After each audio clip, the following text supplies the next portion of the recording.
What's going on, good people of the internet? It is time once again for Comics Unmasked, the podcast where a bunch of folks shoot the breeze and talk about comic books and such. We are back for episode 38, where we have officially interviewed every writer that was a part of the new history of the DC Universe, the Dakota Incident.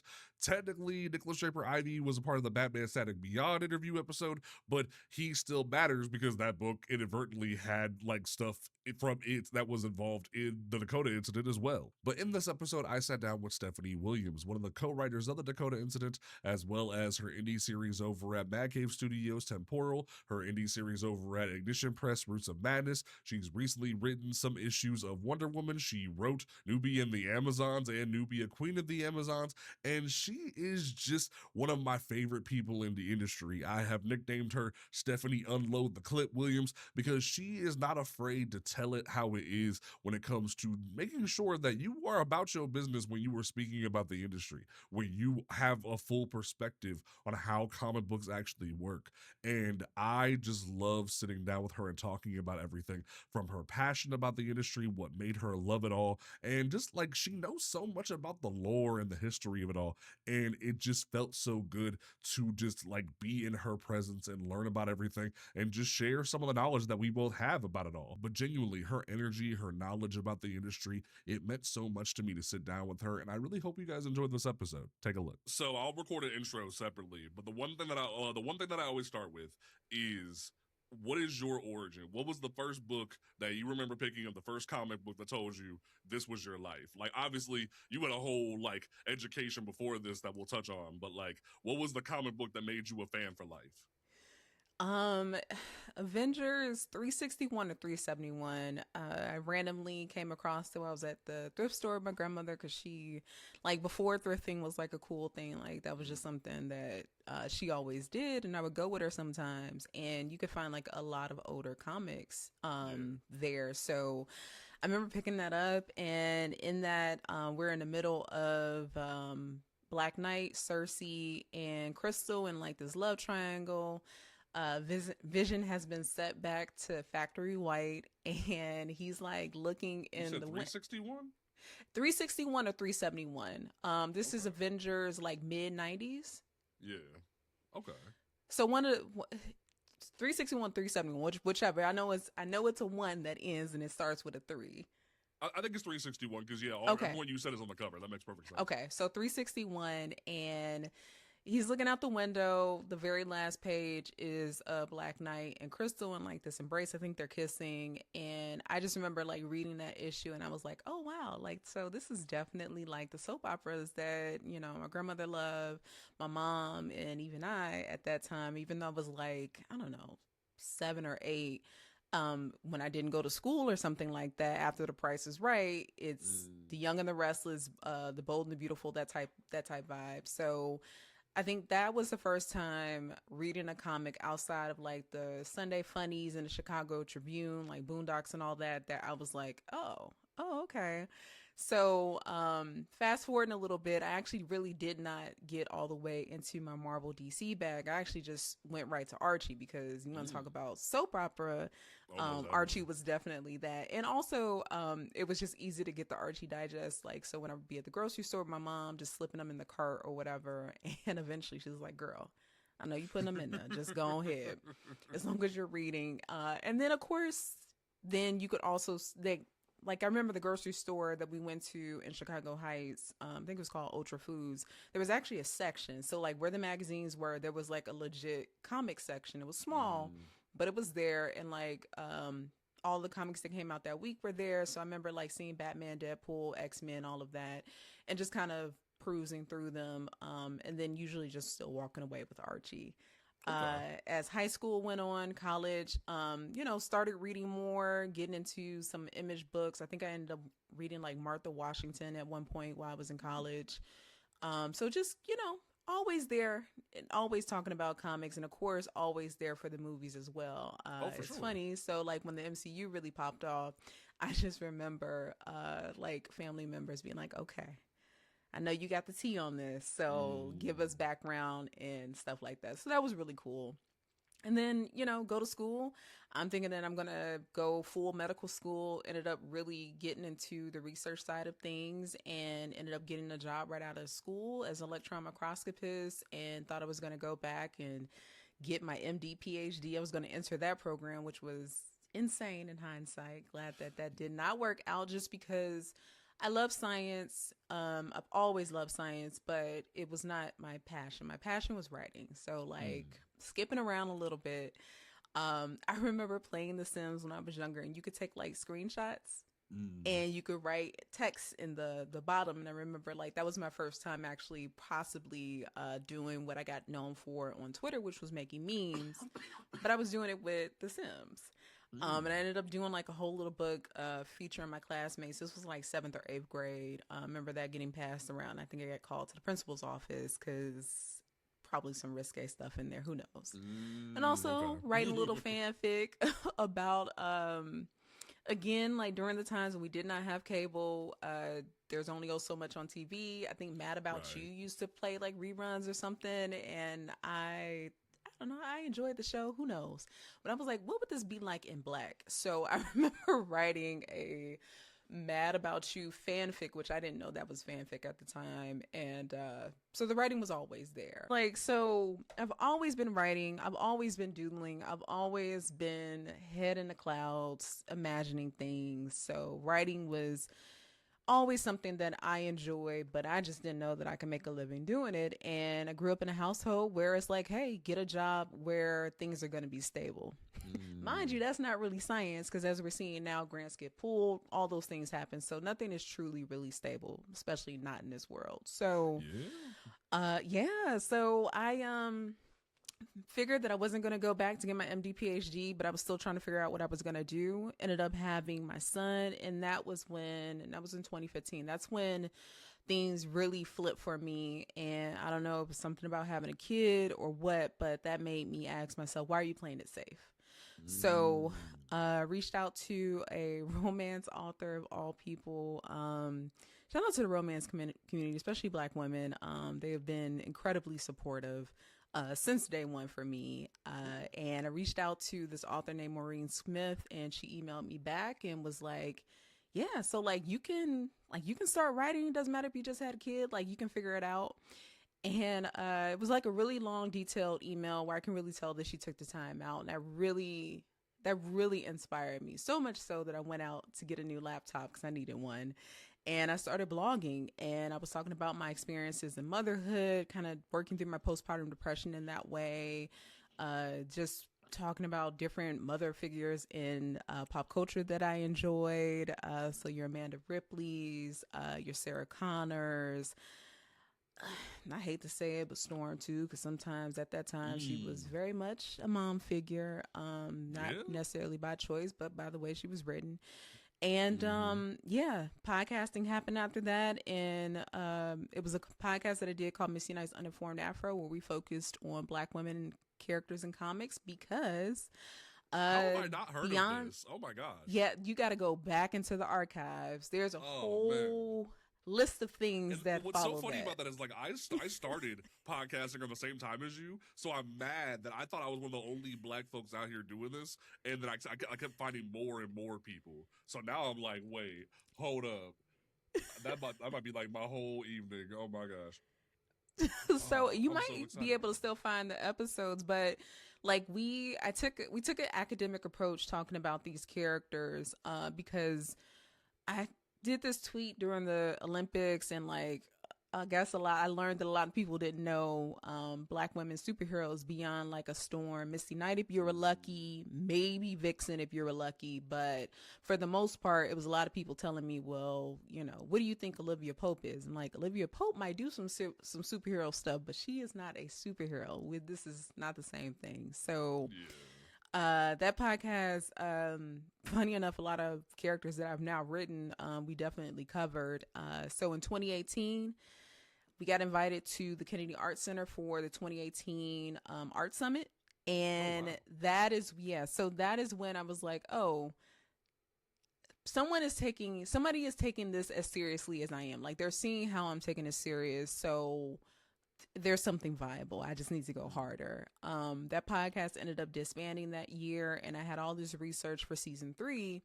A friend suggested that I start pitching to different websites like Sci-Fi Wire, and I did. And my very first piece that I ever got paid for was the evolution of the Dora Milaje from comics to movies, because Black Panther had came out the year 2018, and I started contributing for them regularly while still working as an electron microscopist. So like in between experiments and stuff, while I was at work, like I was writing articles, reading comics, and like really going full force with it. And eventually 2019 began, and I turned in my resignation. I was like, well, I was a big leap, turned in my resignation. That job, I loved it, but my boss sucks. So I had a one foot out the door anyway. Yeah. Right. So I turned in that resignation, got a job that I was able to work from home, working for some security tag company of all places. And that lasted until like October of 2019, and I ended up leaving that job. And before I hopped into something else, my husband was like, so the writing's been going steady, and you haven't been doing it at 100%. So let's see what could happen if you did it at 100%. So he was like, don't worry. I got us or whatever. So, but I am from Chicago, so I still need a little something on the side, and I ended up lifting just so I could, pay for art. Because by this time I started making my own web comics. Parenthood Activate was the first one. Did that with Sarah Macklin. And then O'Neill Jones and I did Living Heroes, that Kickstarter 2020. Right. I remember Get to November. Before then, pandemic happens, not lifting anymore. It's full on writing articles and producing web comics at this time. So like one pagers. In November of 2020, I remember this day. I was coming out of the gym, and I remember looking at my phone. I had an email, and it was from somebody from Marvel. So it wasn't Marvel.com, who I was writing articles for. It was like an actual editor on the comic side saying, hey, would you be interested in writing a 2-page story for Marvel Voices Legacy #1? And I was like, well, yes. And it wasn't because of Living Heroes. It was actually because of an article that I wrote, The Best Butts in Marvel from the 90s, which there's an article, you can still find that. But one of the reasons why the editor said that they reached out to me because of that, one, they were already aware of me, because again, like my memes and whatnot, like when Krakoa was going on, the X-Slack was sharing my memes, so they were aware. But from my article, she could tell, clear point of voice, obviously, she knows the history, and let's see what she can do. So I did this 2-page story featuring Monica Rambeau. She's at the supermarket with her mom. Yes. She-Hulk and Thor, because I always love when Monica's first time with the Avengers, her friendship with She-Hulk, and eventually with Thor. And I just thought it would be fun to just have them at the grocery store, and the running joke is that superheroes are broke. So when Monica's mom walks off to go get something while they're in line, ready to check out, they're all panicking, because like, who's going to pay for this? Because the person with the money walked away. And that was basically the gist of the story. It's 2 pages, so you can't really go, there's only so much you can do. So I decided to lean into the humor of it all. And I think the week that came out, February 2021, had a meeting with an editor from DC Comics to talk about Wonder Woman and some Amazons. Thanks to Vita Ayala, who suggested me for that, and did an 8-page story for Wonder Woman Black and Gold featuring Nubia and Wonder Woman. And maybe a week or two after I turned that in, it was like, hey, what do you want to do with Nubia? And I was like, what do you mean? What do I want to do with Nubia? Like, what are you talking about? Because it was not very common at all for Black writer, especially a Black woman writer, to just kind of come in and do something so massive without any prior writing, either in prose or whatever. So I wasn't expecting that. And I knew then, I was like, well, this is your shot. So you better go as hard as possible. Sure. Learn all you can from the editors, learn all you can from Vita. And like, if we're doing this, let's do this for real. And it's been like that since 2021. Yes, and then like I remember picking up Nubia right when it came out because like that was the high. We had just swung off a future state. Like Mm-hmm. Elle kind of opened the door, and then you Yeah. just walked inside. It was so beautifully done, and I would love to know because there's been this ongoing discussion that I kind of started, but that's Mm-hmm. like more people have overdone it with, where it's like the mini series epidemic that affects Black people at DC Comics, where you kind of had two. You started off with the one, and then it evolved into her being queen. What is that conversation like? That way, more people kind of understand where it's like you walk in and you're given this shot, and then sales affect everything. What was that conversation like going from one mini series to the next, and like having that like evolve in that way? So, coming in, like I know there is a belief that I came in, I was like, we're gonna change all this with Nubia. No, they DC editorial already had an idea in place and what they wanted for Nubia, which was her to be queen and so on, and then also to retcon her origin story, which I personally didn't have a problem with, just because I was very familiar with her origin story, covered it in that podcast, and elements of it that I liked and elements that I did not like. So I was like, okay, that's all good. So that's where the Well of Souls came in, because instead of my time of thinking was like, instead of her being some random woman that washes up on shore or something like that, like she was reborn in Amazon, truly a part Right. of the sisterhood. The queen aspect, I knew that there were going to be some challenges there, but you make it work. You Of go course. in, if you want this job, then you figure it out and you make it work. And that angle did kind of work for me, because as Nubia was transitioning from being Guardian of Doom's doorway to Queen of the Amazons, I was making my transition from this person that people felt like only got work because they had a following on Twitter and is now a comic writer. So we both had something to prove. And I didn't know that that second series was going to come. That only came because of the type of work that I put in for that first series and learning from Vita. And by the time the third issue came around, like I was writing those scripts on my own, and that is all due in part because of just Vita's mentorship, and also my editor Brittany Holzer just really being there, and also me just being a student. I am still a student to this day, and will always continue to be. But that second series was really more so a reward for showing up and doing not only my job, but doing it far better than they could have expected. So that second series, sales or not, that came out of me showing up and doing what I was supposed to do. That's beautiful because, like, there's always those conversations, those things that people Mm-hmm. wonder of how that industry works, Yeah. and like, you even kind of blew the door open like recently, like hence the nickname of unloading the clip, and it's like people wonder about how this all works and how things even go. Like, I remember recently, I was even asked. Does like do if I thought Scott Snyder was racist, and I'm like, no, he's Yeah. just tired. He's busy. He Scott has is so busy. much going on. Yeah. Yeah, he's So it's just very one of those things. busy. Yeah, he's very busy. Not that there aren't comic creators in this space where you kind of like, not sure, Mm. but Scott is definitely not one of them. But no, he's just a very, very busy man, and I get it. Yeah, no, it definitely be like that. And one thing that I love, and not only that you're humble, but it's also the fact that like you, much like myself, you're so proud of the history we've gone through when it comes to everything, when it comes to comic books.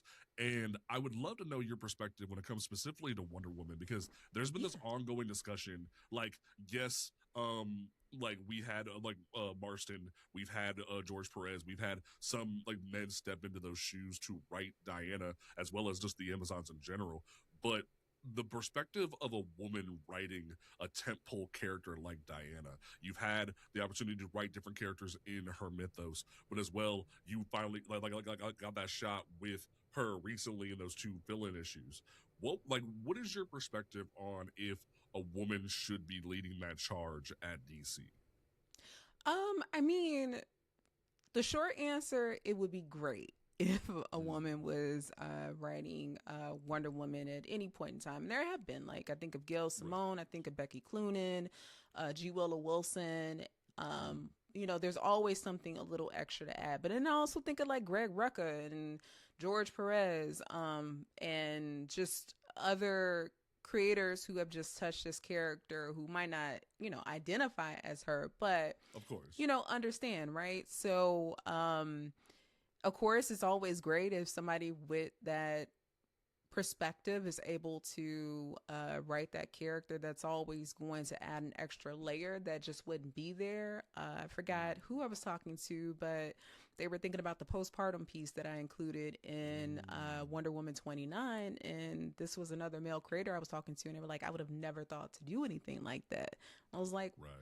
well, I mean, of course, not even like disparaging them, but like, no, that's something that would not cross your mind.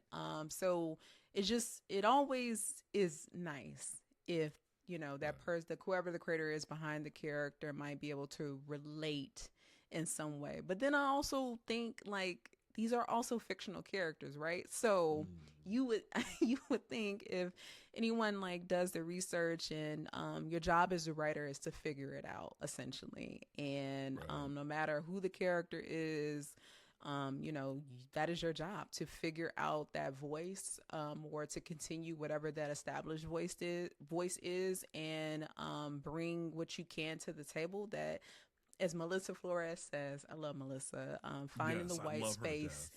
Melissa's amazing. But finding the white space where you can either push the character or add something new without disrupting what is already there. Because, I mean, the thing is, if you don't know the rules, it's kind of crazy to go ahead and break them. But when you do know the rules, then you can break them in ways that make sense. So that is the long version of.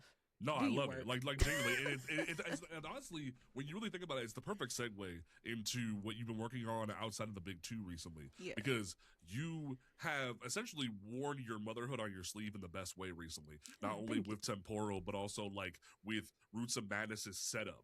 You have this perfect way of going about it where you want to tell stories that are authentic. You want to tell those stories that mean something. And I want to sort of like highlight these because so many individuals think Marvel and DC are the end all be all. It's all just cape stuff. Nothing else is allowed to exist. But then like I remember when I first started my website back in the day, Mark London reached out to me by email, was like, "Hey, will you review our books?" And I've been in Mad Cave ever since. Like I've loved what they do. So when I saw like you going over there, and then David went over there recently for Speed Racer, I've just kind of sat back like, yes, all of this is happening now. We need this. And it's just, I love seeing that more people are considering the ability that it can't just all be cape stuff. There's awesome stories to be held there. And I remember like just reading the first issue of Temporal and just loving how refreshing it was. Like, thank you. What is that like having a conversation about something that isn't just cape stuff, having a new story to tell? Great, especially for me, just simply because me coming in, I kind of did the reverse from what a lot of creators do, which is having like their own thing and then writing for Marvel DC. For me, like the webcomics I did, that was kind of my own thing, but it wasn't like, published. It was on the internet. But coming in, it was Marvel, DC, IDW, and I had not yet done my own thing. So I had been waiting for the chance to really show what I could do without different constraints. So it was a very cathartic feeling, free feeling. And it's funny because Temporal was written before Roots was.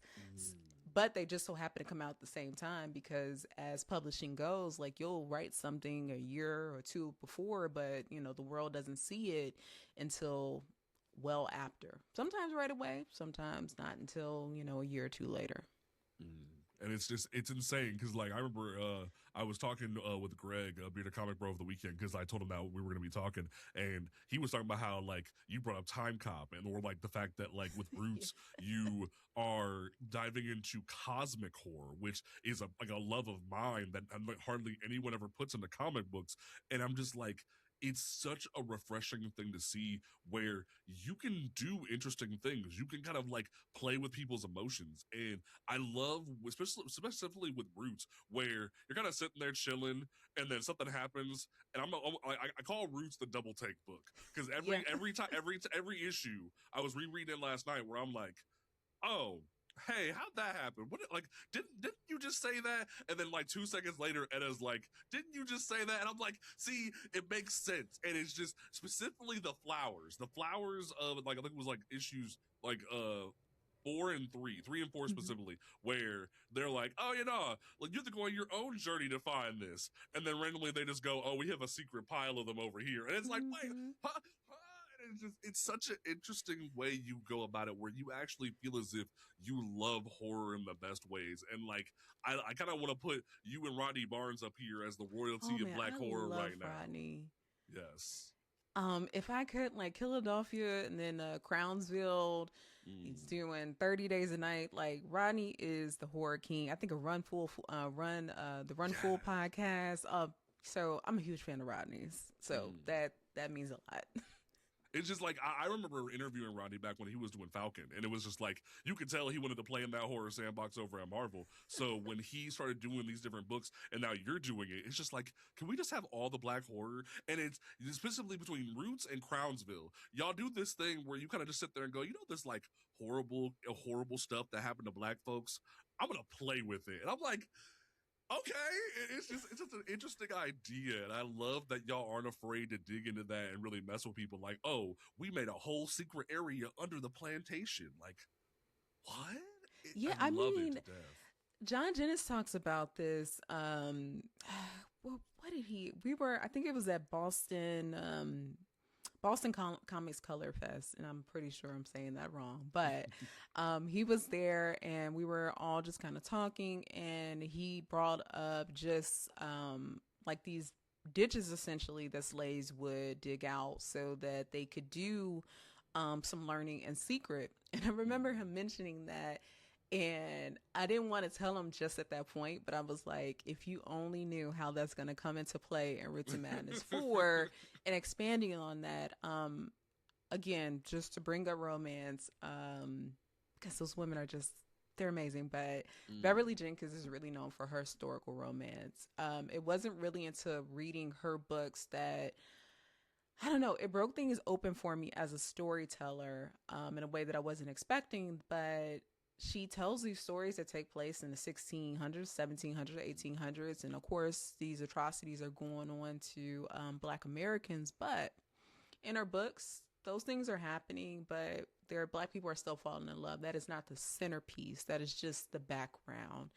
And it made me think of like Toni Morrison's Beloved, and how she took a really horrific account of this Black woman who was enslaved and decided to kill their child instead of having that child be born into slavery. Like, that is horrific. And the story that Toni Morrison was able to weave out of that is a beautiful story, a tragic story, but a beautiful story about sisterhood and all of these other things. So just thinking of, authors like that, in a way that they are able to weave in history in a way that, you kind of get your veggies.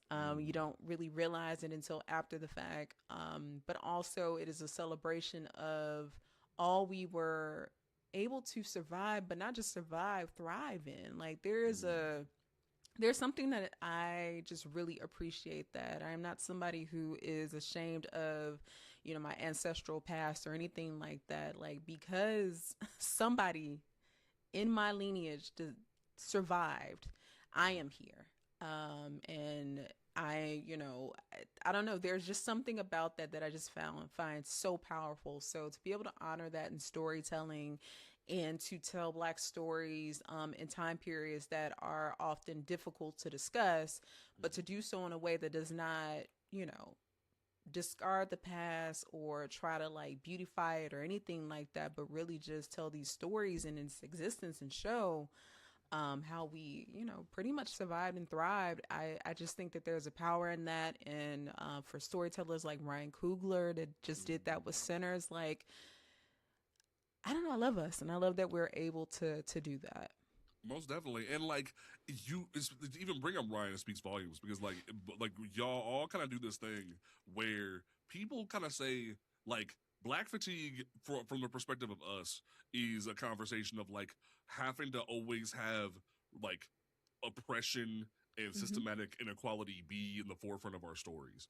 But it's like you like whether it be you or Ryan or Rodney, you do this really cool thing where it's a part of the story as a like device to get the thing moving, but it doesn't drive the car. It just started the car. Like you very much go about it that way where like you mentioned, yeah, no, this is the plantation, things happen here, but like there's some crazy ish going on here and you're gonna dive into it. It's so well done in that aspect where Thank like you. I'm going through going through this and then randomly they just go, oh, that's her auntie this whole time. I'm like, really? Really? And it just I sat there marinating on it like that makes so much sense, but I hate it at the same time. Ah, yeah. Like in a good way, where it's like you knew that whole time and you was being real fake in her face. Like, it's such a great storytelling the way you do that. That's why I call it the double take book. Like I felt like Solomon so many times trying to just stop her from doing the dumb thing, and even with the latest issue where you just see her keep going, and I'm just like, no, come back, don't do No. it, please. Because Etta represents, not only just like, your titular, I guess, horror character, but she also represents that one family member, that one person, that one friend that, despite all of the warning signs, like they are just so driven, and sometimes it's great for them Right. because they're not going to let anybody stop them, but as we will continue to see with her, like there's a cost that comes with wanting to go beyond where anybody else has gone before. I even think about myself, and again, writing this story of like, I'm doing something nobody in my family has ever done before. Like, no one can really give me guidance in like, well, this is how you do this because I've done this, I've worked this type of job. Like, no one has been in an entertainment facing position in this way. So there are often times where I'm having to, kind of figure it out by myself, but I can still use pieces of what I've learned from them and different things from other job experiences, wisdom passed on to me from family members and stuff like that. But I got to apply it in a different way. And that is basically kind of how I see Etta in the story, applying stuff that she's learned, but she's having to do so in a way that her mom, grandmother, and those could never dream of.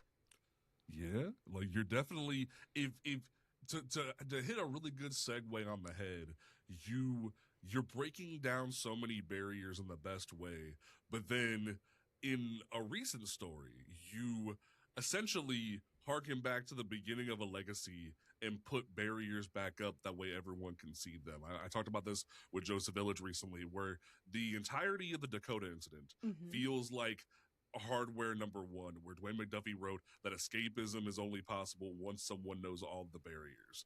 And Yes. y'all straight up put like the whole magnifying glass on every barrier in the past few months. And like we dove into like the how and the who and the what over the course of the past few months with everybody.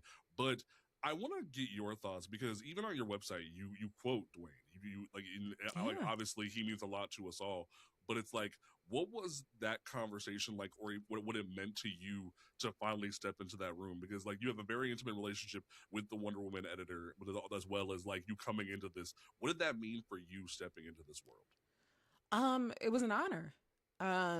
This was not my first time writing a milestone. I got to do that for the anniversary, but even that story was something that was very forward, and that's beautiful. That's fine. But this, because we had to basically go back, and it's something when you're a Black creator, especially when you're in, working at the big two. A lot of times you find yourself before you can move forward, you kind of got to retcon some stuff from the past because it just isn't quite right. So familiar territory in that way, but territory in that, not that, anything coming out of Milestone at that time was wrong. Nothing had to be retconned, but within the DC universe, it did. Right. So it was very meta in that way. And how do we tell this story about these characters and not have them lose their agency, because the story could only, well, it could be told in different ways, but in ways that we felt would have the biggest impact, and also just really make it feel grounded within the bigger DC universe. They had to lose. But how do you have it that they lose, but they don't lose their agency? It always had to be their choice. So, setting it during a time when Luther is president, very reflective of our current administration. Yeah, I mean, in many ways. But even before, like, we started scripting this way back in October, working on it well before then, but actually putting fingers to keyboard in October. And the fact that this was just so on the nose for the recent things that have happened, even though it was written back, in itself is just like, you have a chill up your spine.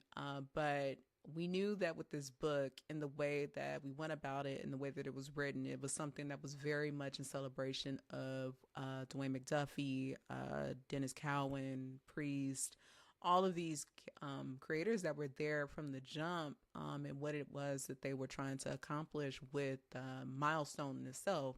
Because Milestone being at DC, that's a distribution thing. That's kind of where that begins and that ends. But Milestone at its core and what it stood for, like, that is something that is everlasting. So wanting to just honor that and do something that not many people can say that they were able to do. Never did I think, watching Static Shock before church, that I would be working on a book that included this character, but also hopefully honoring and continuing the legacy of a writer who has had significant impact on just how I view characters, how I tell stories in the comic space, and why I am so character driven when it comes to my stories. Beautiful. Oh, that's so well done there. Oh my gosh. It's like, I've read this book so many times over the past few weeks, and your section sticks out so much to me because you gave me a hint at something that I always said I wanted, which was Augustus potentially throwing hands with Clark. Man, yeah. But you did it in a way that you had to with Captain Atom. And I'm just like, if only the Woodpecker sighs. Like, if I could get a rewrite here one time, it would be the greatest end all be all. And I just like, was there a conversation to get that? I have to know. Yeah, so Marquise was actually who suggested it, because of course the low hanging fruit is to have Augustus go up against Superman, but that's just not going to work because Clark wouldn't show up in that way. I mean, you can make arguments that maybe he would, but for the tone of this story, like, Clark wouldn't show up. And the way that the Justice League members show up, they show up that reason. They show up like that for a reason. They are like, I don't know, like parents, like mom and dad just got here or whatever. Like, everybody stop. But because Captain Atom is Captain Atom and very much a company man, and also very powerful in his own right, to have him show up and for him and Icon to go toe to toe, like, I was so happy that I was able to do that. In fact, it's a no-no really to do 2 double splash pages in an anthology in your part of the story. But I wrote it well enough where Marquise was like, well, I'm gonna give you those pages. I loved it. It's funny because when I was originally brought in, I thought I would be doing more of the emotional heavy lift for a section. Like, I thought I would be writing a section either like Morgan had written or Joe. So when I found out, when it all came down to it, and I was doing Act 2, which was going to be the most action packed of all of it, I just thought that was funny in so many ways. But I was like, okay, well, let me show what it could be like if Stephanie Williams did a Suicide Squad books. I love John Ostrander's Suicide Squad. Yes. Like, that is my sweet spot. What would this be like if Stephanie did a Blood Syndicate situation? So I was like, let's do some action. But let's also do some action that's multi-layered. Yes, I've had. There's something that I've wanted to ask you since that Black Comic Lords live stream where you said something, and now I can't get it out of my head, because I always thought that if I had my perfect lineup, I have a specific person in mind for hardware. I was gonna give Morgan Static. I thought you were just going to take Augustus and Raquel and go have fun. I thought that was like the thing. But then you said you wanted the Blood Syndicate. And I even said something on the podcast this past week where I was like, I don't know with that, like them finally integrating the characters into the main universe, if we could get a really authentic Blood Syndicate book. Like, Oh, I would have it an idea have for to be? one. What would it have to be a black label, kind of like how like TD Howard's No. doing right now? Mm-mm. You could really I pull it could off. make it fit. I mean, I would love a Okay, black label, but no. I love comics so much, and also just when you are doing work at like a Marvel or DC, because there's just so much history and lore. Part of the thing that I love as a comic writer that I get a chance to figure out how to make this story work in this world. There's something about that. Maybe that's the research scientist in me because I got to solve for something. But I love that challenge. I'm working on okay. something right now where I have to figure out how to fit it in the world, and I figured out how to do it. So no, the Blood Syndicate book, I don't want to give too much away, but just in case it ever happens, I don't know. Right. I'm not, there's no breaking news here, but there is a very specific way that I would write this that would work. If anything, I would think not like Krakoa because that would not work, but Mm. think Krakoa, think Outsiders, think that type of thing. But we're moving away from this just being a gang to this being they're still a gang in the way that they function sometimes, but Mm. they are there to service the people, Mm. and the Bane babies specifically. So trust me, I will figure out a way to make it so that Okay, it will fit in DC proper. Because that I makes mean, sense. the thing is like I would love to like for to write. I think one of the highest compliments that you can get as a creator is for someone to want to write characters after you've written them. Not because they feel like Mm. they got to fix them or any of that, but simply because you wrote them so well, so cool, that they're like, you know what? Let me add that to whatever book I'm writing or something like that. For a lot of writers that I admire, like they've done that. Like Mm. they made me feel a way about a character that I was never expecting, and now I want to write that character because I want to continue what they've done. So my Blood Syndicate light pitch would be let's get them into the DCU proper and see how they function, and hopefully, you know, maybe a big name writer will want to write them after me. Man, like that would be so great. Like I was just kind of sitting on it because when you said you wanted them above anybody else, I was like, could we do it and it be Yeah, I authentic? Because love an that's always the ensemble book. like that's what always is a fear of that like that I've had about like putting the milestone characters back into the DCU because there's been this ongoing conversation with me bringing up the 1,000 Days and things like that like all we need to fix the black problem at DC is for all the black characters to get absolute books. But it's like when you like someone even said they want an absolute static book, and I sat there because like the original 93 milestone universe was Hmm. effectively an absolute universe. It was effectively the real black experience put to page. So how more twisted or absolute can you get without it being insane and not really realistic? So I like that's why I was kind of curious of your thoughts because like Blood Syndicate would have to be really grounded, really realistic. You wouldn't have to run from those problems. And even there was the pushback back when Milestone Returns happened in 21, where people were like sad that the gang violence aspect was transitioned into the protest narrative, and then y'all kind of like married both with the Dakota incident and made it fit perfectly. And that's been a fear of a lot of people is if you give us the Blood Syndicate, that it would have to be really like old school gang violence, and I don't know if that could be No. gone for that. I mean, no, it does not have to just be reduced to that. Like maybe that could be a story arc perhaps, but Mm, I see bigger things for them that is still grounded because at the end like it's the character work, right? And right. if you're able to make those characters relatable, they could be on the fucking moon for all I care, and you would Mm, probably hopefully still care. I'm not right. gonna put them on the moon, but um I see them function. I mean, like they would be essentially kind of like your ground level vigilantes essentially. Gotham is full of them. Mm, Metropolis as well. Detroit is left untouched.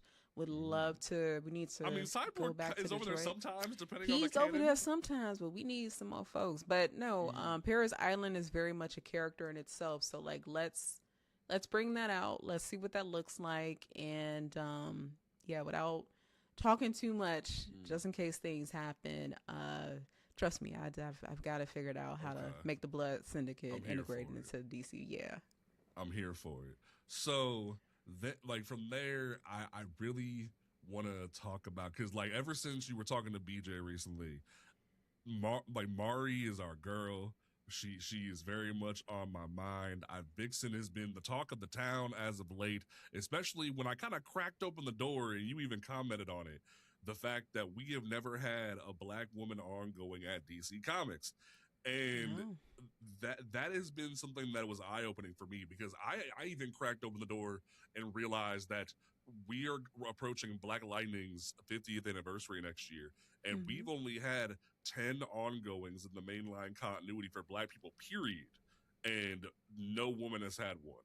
And one thing that really meant a lot to me was I was at Fan Expo Cleveland this past weekend, and Travis Mercer was there, and like y'all have had ongoing discussions about this, and he even said to me that like one thing that meant so much to me, even as a white artist, he has this beautiful way of drawing Black characters, and that's why you wanted him to like to be a part of this if it ever came into existence. And one thing that meant so much to me on a white allyship level was he said he didn't want to do covers. He wanted to make sure that like Black folks had that opportunity to showcase that artwork. And I wanted to get your thoughts on that, when you're approaching him because you love his artwork. But how did that make you feel when he said that he didn't want to do covers because he wanted to make sure that like Black excellence was uplifted? Yeah, I mean, that's just Travis. Like again, I approached him because I just really love the way he drew Joe Mullen, and I was like, hey, show me more. And I was already familiar with his work, and just good vibes, and we had great creative energy, and that bodes well for a good product. But if anything, it was par for course for Travis. And even if he hadn't said that, I had a list of names. Thankfully, I have met and made some friends with some really talented Black artists. I think Micah Sozo, Sway, my love Sway, Torrin, Kari Randolph, Clayton Henry, Daryl Banks. All of these people that Sanford Green, like if I were to shoot them a text or something like that and they have time, they would show up. I mean, it meant the world to me that Turin, like the moment I barely asked him about Temporal and doing the covers for, he was like, immediate yes. Yes, I call him the Black Alex Ross, because the way he draws folks so authentically is just so well done. Like his Vixen cover and his John cover he did for Black History Month. Like, iconic. Torrin is amazing. So like, even if Travis has not said that was in line to happen, and even for a Black interior artist as well.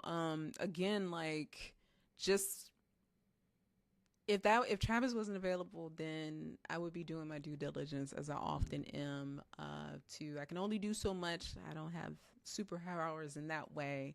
Right. But one of my things is always trying to, as you climb, you must lift. And reaching back and just trying to make opportunities presentable for other Black creatives, if I have any say and I'm able to do so. That's why it was so important, Asia Fulmore, and having her on Temporal after Sanford Green introduced us to each other, and we just had really great creative energy. So I was like, let's do this. Asia Simone, after working with her on Moon Girl and Devil Dinosaur, we didn't even know each other was Black until after the fact, and we're like, oh, that's insane. Hey girl, yeah, we didn't know, because a lot of times you don't know who the artist is until sometimes you get into art. It just depends. So once we DM'd each other and we found out we were both Black, when I was like, oh, wonderful, you will be hearing from me all the time. And I remember when I had a chance to do another My Little Pony one shot, I was like, hey Asia, you want to do this? And she was right on board. Ryan Oakley, that's another fave of mine whenever we're able to work together. So this industry is small, is even smaller for Black creatives. I'm all about, like, there's enough space for everybody to eat, and I'm going to do what I can in my power to, open that. And not even just Black artists, just extending that to other non-white creators. I think of Alyssa Wong. I love Alyssa's Yes. work. I think of, just like I said, Melissa Flores, Gonzo, all of these. I mean, Maria Wolf, Jesus Christ.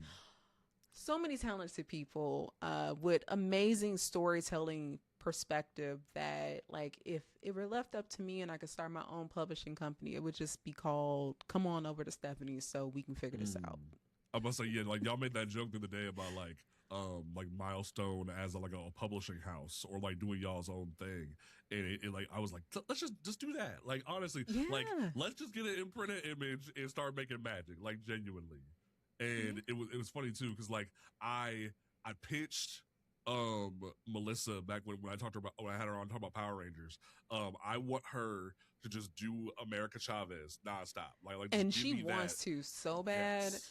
I mean, even the work that Melissa did for Spider-Gwen before they moved her to the 616 was amazing. And then if you guys have not read Melissa Flores, The Lucky Dead or The Dead Lucky, Yes, go read that. What are you doing? Get your life together. And I love the fact that you care about Monica the same way that I do. Oh, because yes. Because I've been saying for years now that the worst thing Marvel ever did, the biggest mistake Marvel ever did, was drop Al Ewing's Ultimates. So like, I just need you and Melissa and like a great artist to just give me Ultimates back. Just like y'all giving me that book would just be the greatest thing I could ever ask for in life. I was so happy when Eve Ewing was announced to be writing the Monica solo at that time, because I was like, well, at least I get to enjoy and read this. Right. And even what she was able to pull off in that short amount of time and kind of teasing, is Monica a mutant this entire time or not, kind of picking up on what was happening next wave. I just appreciate it. Also just everything that she was able to do with Ironheart too, just adding that extra layer for that character, so that she felt fully realized. Cody Ziegler with Miles Morales and just all I've been working with Cody as an editor, and that brother is talented. We're working. Yeah, we're working on. It was a Kickstarter for Hebrew Brantley's Flyboy. So we're doing a project together in that. It's been fun, and like Cody can write his ass off, and Cody is genuinely. I want to sit down with him so bad. Yeah, and I've reached out multiple times on Blue Sky. Like it is a dream of mine. Like I don't know if you can see it, but like, over here, like that's OG from when Miles first came out. So like I've had that poster for over 15 years. So it's like when his writing and what he elevated like about Miles with, I just sat there, and when they finally said, when Torrent finally put out on Twitter that 42 was the end, I was just like, this 42 gimmick has got to stop, because why? I know it's so annoying. But he is just, he's a extremely talented writer, but I tell him this all the time. Like, he's just so gifted in writing young Black coming of age stories in a way that I just really appreciate. I got a 10-year-old son, so being able to give him, the Miles book, or I think of Craig of the Creek when he was like working on that. Like Cody's special, and like he's on Futurama, he's writing Futurama and stuff like that, but that's also been fun, doing the editor thing along with the writing, because I appreciate editors. This is Stephanie talking about editors for 5 minutes straight, so let me go ahead and get this podcast. But editors, that is such a thankless job.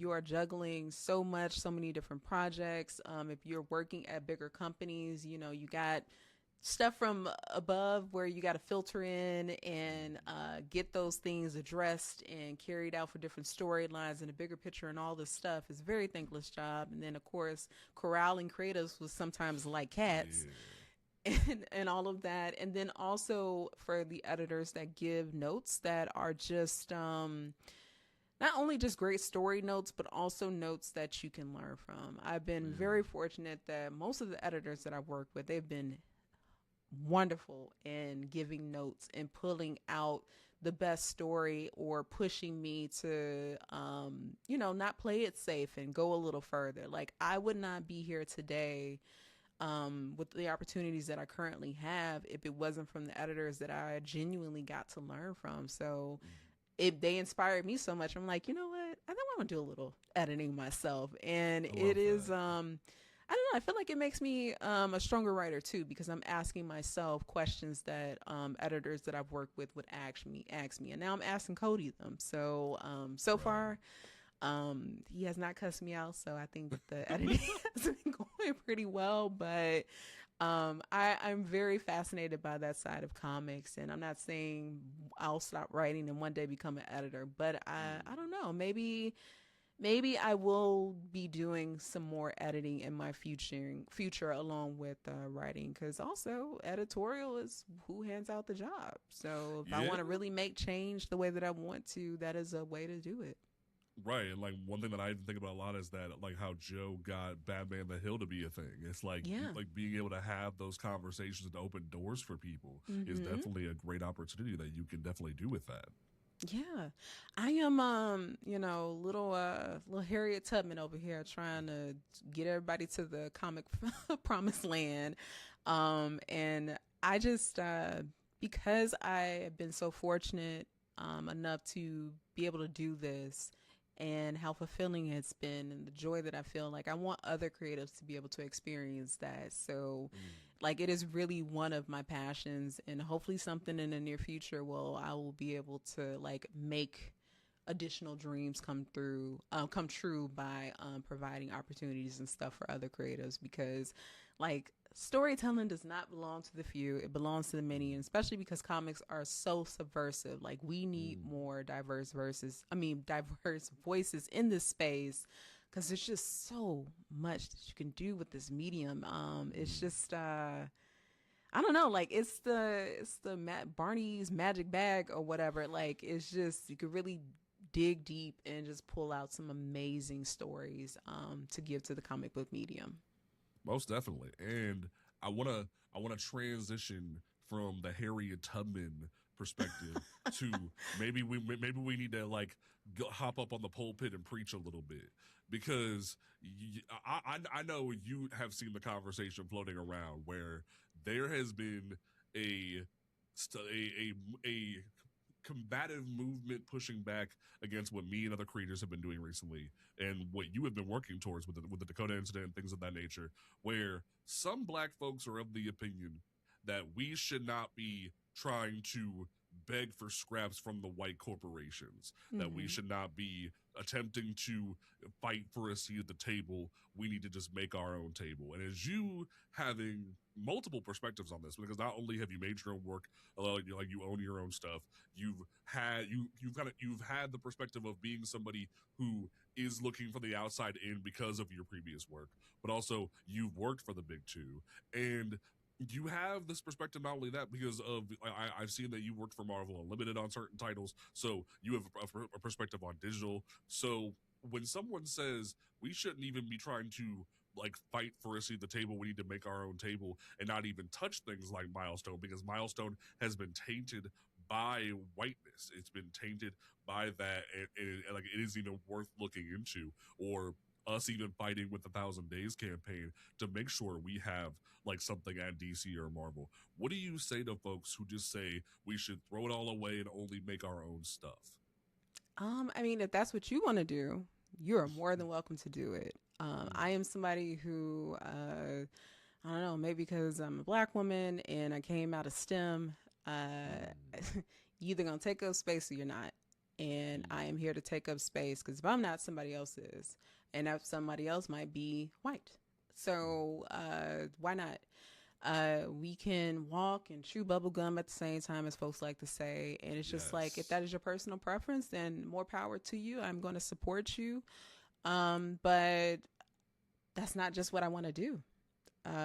These very things that are part of the reason why I love comics came from a Marvel and a DC comics, alongside with other indie things that I read. But to be quite frank, like it was, Marvel, DC, Archie, whatever. That was the accessible thing. That was the Mm. thing that if I walked into the grocery store at the time, that's what I saw. That's where Right. or the library. That's where my love of comics came from. So quite naturally, I would want to be in that space to tell stories if possible. So, you know, uh, I don't know who's fighting. I've yet to have to beg for anything. I don't do any begging over here. In fact, there have been many times where if I got a no from a Marvel or DC, then I said, okay, I'll repurpose the story and I'll do it elsewhere. That's kind of what happened with Temporal. That's what's happening right now with something that I'm writing. So I personally have not had to fight in that way or, beg and say, oh, please, DC manager, give me a job, or, oh, please, Marvel, give me a job, or anything like that. I've been fortunate enough that a lot of work has come to me. But I can also understand from somebody's perspective who maybe did beg or maybe did want to do something and was told no. And for a lot of people, how you handle that no is going to predict how you do things. So for me, I think I recently talked about this, getting passed over for writing Storm. I could have really gotten to the woe is me bag and really just said, F this, F that.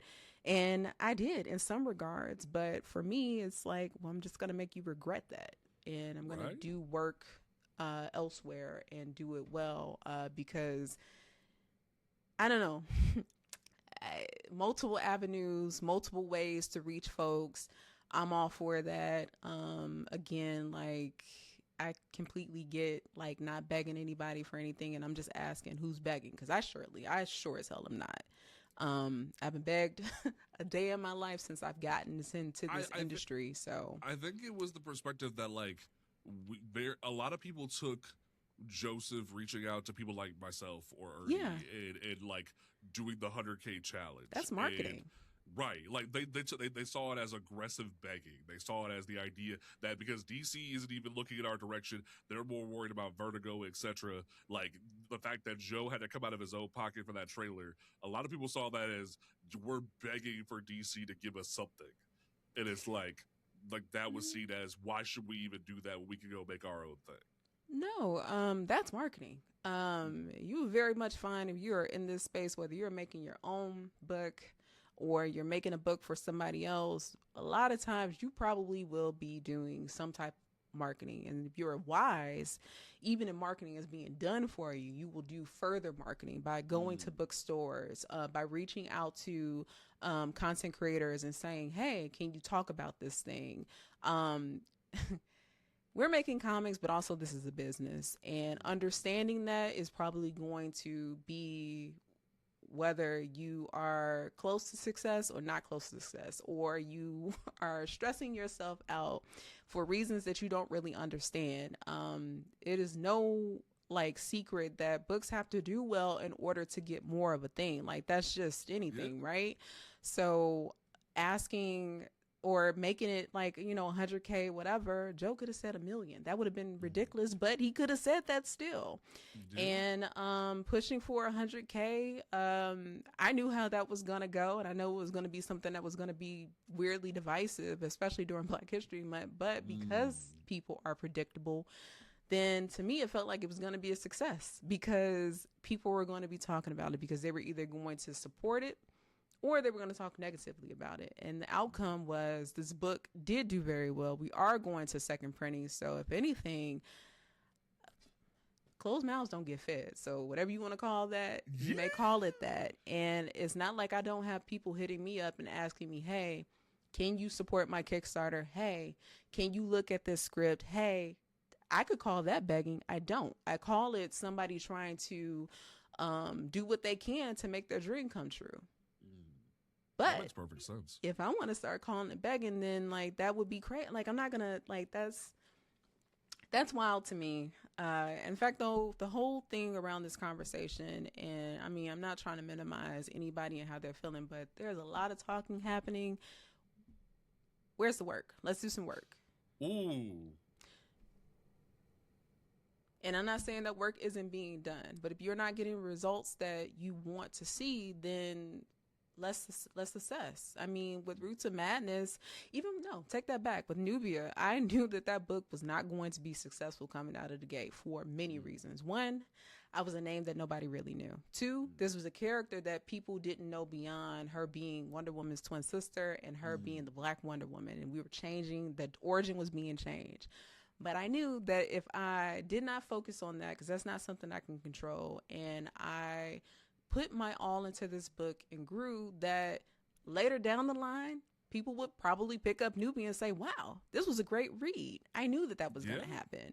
But there's been at people the that time, I picked up in book recently from yeah, and seeing on the Dakota incident. Yeah. yes, and have said that. But if I would have concerned myself with all of these what ifs and all of these things that were out of my power, it would have taken away from that.